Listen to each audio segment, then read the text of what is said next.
hay que entender que el problema no solo es del paciente, el problema es un problema del paciente y de la familia. Está descrito el síndrome Possusi tanto para el paciente como para la familia. Existe suficiente evidencia en la literatura médica para demostrar que hasta el 90% de los familiares que tienen un paciente en la UCI pueden tener síntomas de ansiedad, síntomas de depresión, más o menos el 50% pueden sufrir estrés postraumático, y cuando hay la pérdida de un familiar, estos síntomas pueden persistir hasta un año después de la hospitalización del paciente. Existe evidencia suficiente que un familiar que tiene un paciente en UCI no duerme adecuadamente en los próximos días, ¿sí? Tiene poco sueño en la noche y periodos de sueño en el día. Eso trastorna el trabajo, trastorna la vida, ¿sí? Y el paciente también sufre lo que se llama el estrés postraumático, la enfermedad Possusi.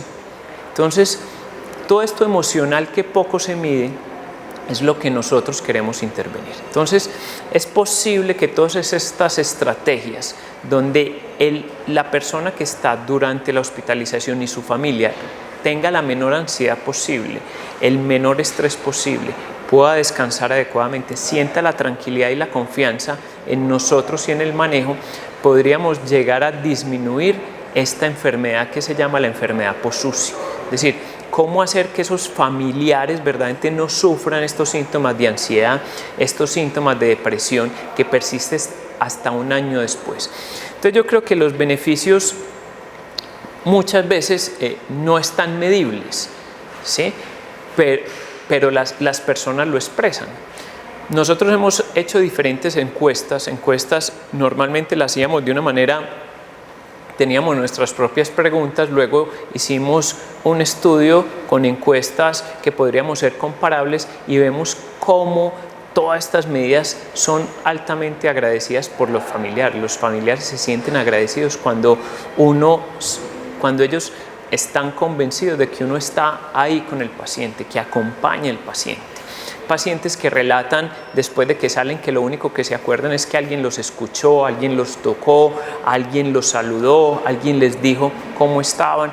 Entonces yo creo que es ese impacto que nosotros podamos tener en esos síndromes o en esos síntomas post-UCI que verdaderamente son difíciles, complicados, que es un problema, es decir, que usted un año después todavía sufra ansiedad, sufra síntomas de depresión, tenga estrés postraumático por el solo hecho de haber llevado a un paciente a la UCI, nosotros podamos intervenir y mejorar. Entonces nosotros queremos una unidad que trascienda más allá, no solo que sea en ese momento mejor para el paciente, sino que podamos hacer después de que el paciente salga, que nosotros podamos impactar su vida más allá de simplemente la estancia. Teniendo en cuenta que nosotros no manejamos resultados. ¿Qué quiere decir? Una unidad de cuidados intensivos, los pacientes se mueren. Sí, el 10 o 15% de los pacientes en una unidad de cuidados intensivos se pueden morir. Por lo tanto, son los momentos más difíciles que puede pasar cualquier persona o familiar. La muerte de un hijo, la muerte del papá, de la mamá, de un conocido, de un familiar. Y cómo ese momento tan difícil que es el morir de una persona y de su entorno es cómo nosotros impactamos en que ese momento sea lo menos traumático posible, es decir, lo menos traumático en el tiempo. ¿Por qué? Que deje las menores secuelas psicológicas que pueda tener, porque sientan que siempre acompañaron a su paciente. Entonces, es una estrategia que la venimos haciendo hace mucho tiempo, que siempre estamos en busca de nuevas estrategias que están en la literatura, estrategias que ya han sido medidas, nuevas estrategias que posiblemente no han sido medidas, pero que en ese camino estamos.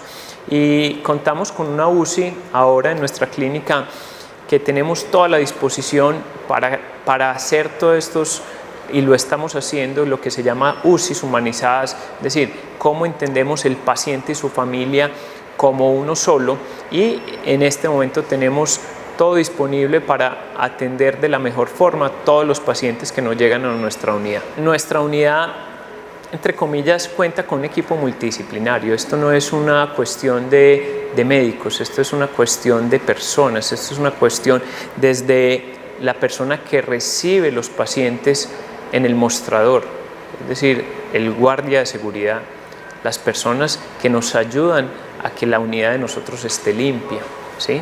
Las personas no solo médicas, sino todos estos paramédicos, es decir, esto es algo, una cultura general de nuestra unidad con el beneficio de los pacientes.